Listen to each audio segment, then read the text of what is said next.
안녕하십니까, 정인태입니다. 허경영과 오원복 둘 다 피해자인가? 네, 11구 한울공 권총조폭 3천억 논란 사태. JMS는 뭔가? 정인태 교수, 허경영과 오원복 두 사람 편에 서겠다. 네, 이런 주제로 좀 말씀을 드리겠습니다. 일단은 저는 다른 건 몰라요. 네, 다른 건 모르지만 2023년 11월 2일경부터, 네, 11월 2일경부터 무슨 일이 있었는가?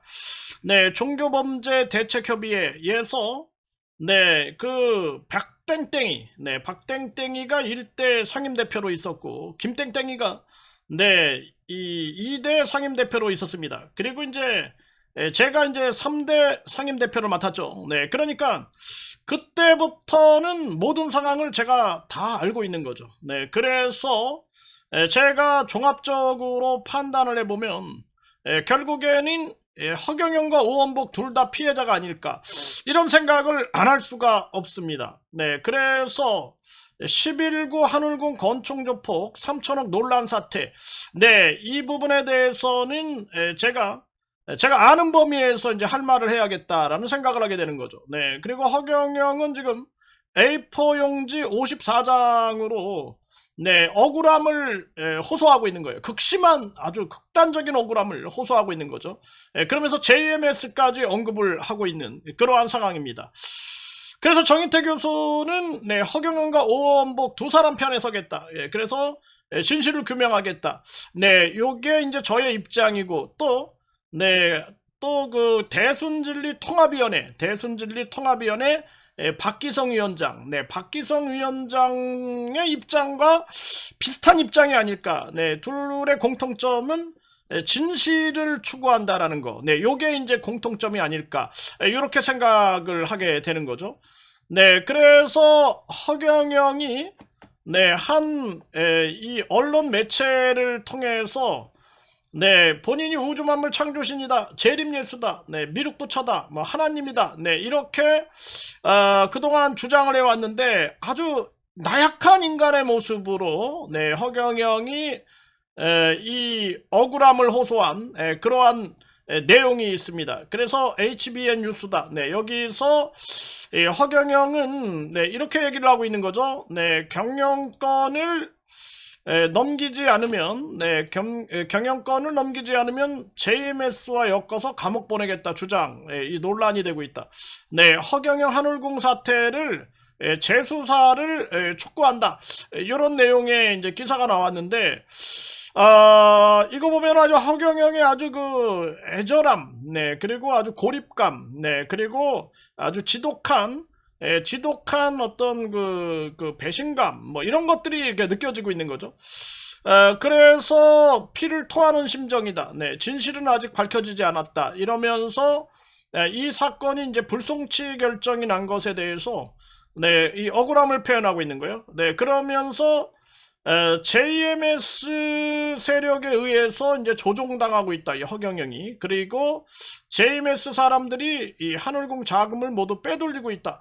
뭐 이런 허위 사실을 유포하면서 그러면서 사람들이 접근을 했다라는 거예요. 네, 당시 이제 허경영은 그 사람들이 유포하는 JMS 관련 주장은 전혀 사실이 아니다, 이런 거를 여러 차례 강조했다라는 것입니다.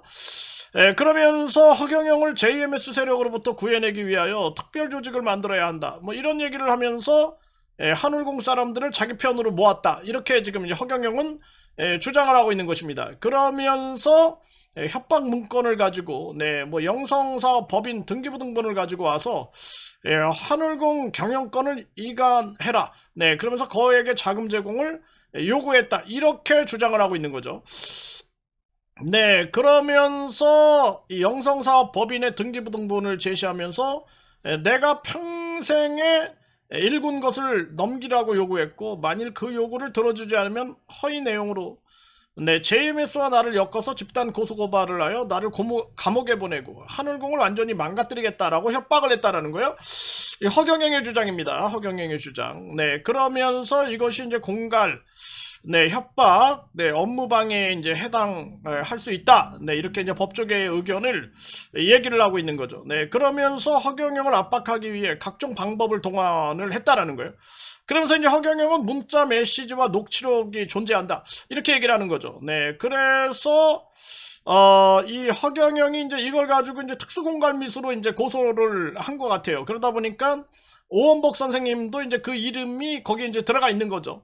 네, 그런데 경찰이 이제 불송치를 했어요. 이렇게 미루어 본다면 전체를 다 불송치한 게 아닐까, 이렇게 이제 생각을 하게 되는 거죠. 네, 그래서 여기에 대해서 이제 허경영은 허탈해한다, 이런 얘기를 하고 있는 거죠. 네, 근데 이제 뭐 그 사건에 대해서 뭐 제가 알 수 없어요. 네, 알 수 없는 건 알 수 없다라고 얘기를 하고, 그리고 허경영 측근딸이 운영하는 학원 앞에서 대대적인 이 불법적인 집단 시위가 있었다. 그래서 그 주동자들이 모두 법원에서 허위사실 유포, 명예훼손, 업무방해 등으로 유죄 선고를 받기까지 했다. 네, 그러면서 그 사람들과 공모한 사람들 중 한 사람이 권총을 들고 찾아와서 3천억을 내놓아라, 이렇게 협박을 하였다라는 거죠. 그래서 의정부 지방법원에서 재판이 진행 중에 있다. 이제 재판이 끝나갑니다. 3월 11일 날 이 선고가 있어요. 우리도 기다리고 있고, 그 재판 결과에 따라서 그자 같은 경우에는 더 많은 이제 고소장을 받게 될 건데, 그자는 지금 이 유죄, 두 건이 유죄, 특수폭행, 모욕이 유죄로 판결이 났고, 명예훼손이 이제 3월 11일 날 선고가 나옵니다. 네, 검사는 유죄 취지로 구형을 했고요. 그리고 이제 이 화약 도검, 총포 안전법 위반, 요거 하고 이제 특수 협박, 요건이 이제 검사가 그 가스총을 압수해달라, 이 몰수해달라, 그리고 유죄 취지로 선고를 구형을 했어요. 네, 구형을 했기 때문에 이게 3월 11일에 이제 나옵니다. 아마 이제 그게 나오면 허경영이 후속 조치를 취하지 않을까, 이렇게 보여지고 있는 거죠. 네, 그래서 이제 허경영은 극심한 압박을 느꼈다, 이렇게 얘기를 하고 있는 거죠. 네, 그래서 이것이 이제 위력에 의한 업무방해죄에 이제 해당한다. 네, 그리고 이제 내가 그 전 영상에서 보여줬던 것처럼 많은 녹취록을 내가 가지고 있어요. 네, 요 사건에 대해서는 내가 이 오원복 선생님하고 허경영 편에 서서 진실을 규명할 수 있다, 이렇게 얘기를 하고 있는 거죠, 제가.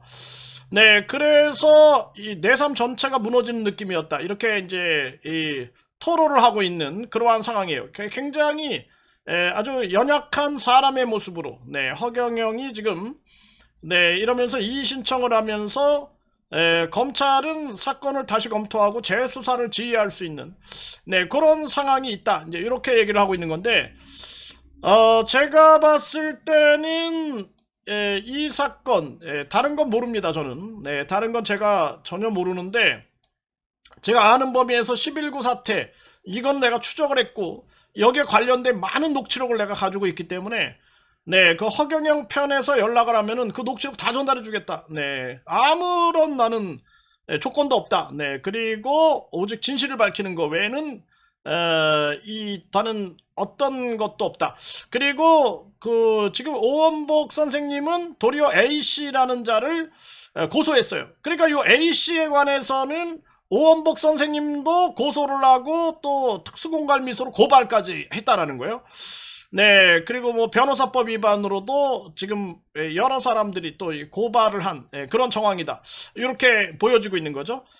그리고 이제 허경영도 A씨에 대해서는 고소를 했다라는 거예요. 고소를 한 거죠. 그래서 이 부분에 대해서는 둘 다 피해자 가능성이 높다, 이렇게 이제 평가가 나올 수밖에 없는 그런 정황이 이제 여러 개 포착이 되고 있는 거예요. 그래서 이 11구 한울공 권총조폭 3천억 논란 사태, 그리고 이제 여기 이제 JMS, 뭐 이거는 뭐 제가 알 수가 없죠. 그런데 요 11구 사태에 대해서는 허경영과 오원복 두 사람 편에 서겠다. 그래서 얼마든지 증인뿐만 아니라 증거 자료들, 녹취록들을 제공해 주겠다. 그렇게 되면은 아마 그 사건에 내가 법률적으로 해석하게 되면은 협박, 그리고 방송법, 방송법 의혹. 그래서 허경영을 협박을 하기 위한 방송을 동원한 그런 의혹. 요 부분. 여기 녹취록도 내가 다 갖고 있어요. 그래서 그 방송사 방송사 전 간부들, 네, 그리고 PD, 그리고 뿐만 아니라 네, 부장, 뭐 이런 통화 녹취록들을 다 가지고 있습니다.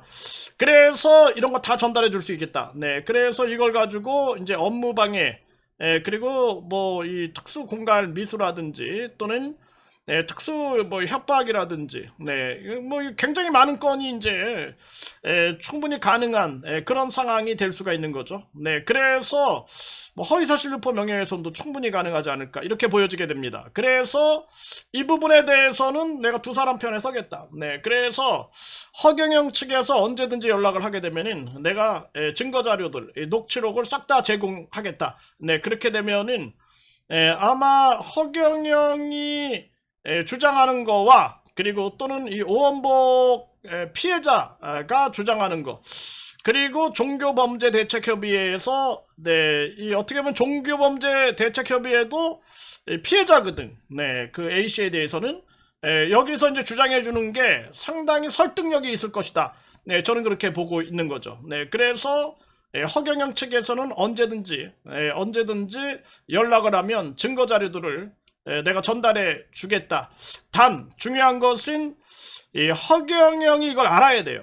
내가 지금 봤을 때 왜 의정부 지방법원에서 중대한 재판이 열리고 있는데 아무도 나오지 않을까? 네, 아무도 나오지 않고 있다. 네, 그래서 건축 논란이 있을 때도 아무도 안 나왔고, 그리고 박기성 대순진리 통합위원장 증인으로 설 때도 아무도 안 나왔고, 그리고 오원복 선생님이 나를 증인으로 세워달라라고 외칠 때도 아무도 안 나왔다라는 거예요. 네, 개미새끼 한 마리 없었다, 허경영 측에서는. 그래서 또 검찰이 구형을 할 때, 검찰이 구형을 지금 그 가스총을 몰수해달라, 그리고 유죄 취지로 구형을 할 때도 아무도 안 나왔다라는 거예요. 계속 저는 이제 나가고 있죠. 네, 그리고 함께 하시는 분들하고 같이 나가서 네, 그 힘든 걸어서 또 우리가 그 의정부 지하철에서 법원까지가 멀어서 걸어서 다니고 있어요. 걸어서. 네, 아주 걸어서 다니면서 네, 그러면서 우리가 가고 있다. 네, 그렇게 했는데도 불구하고 왜 허경영 측에서는 개미새끼 한 마리 나오지 않느냐. 네, 그것이 바로 뭔가 이 허경영이 이 고독감을 느끼는 이유가 아닐까, 이렇게 이제 생각을 하게 되는 거죠. 그래서 아무리 허경영이 잘못을 했다 할지라도 억울하게 처벌받거나 억울함이 있어서는 안 된다. 네, 그거는 정의롭지 못하다. 이런 부분을 분명하게 말씀을 드립니다.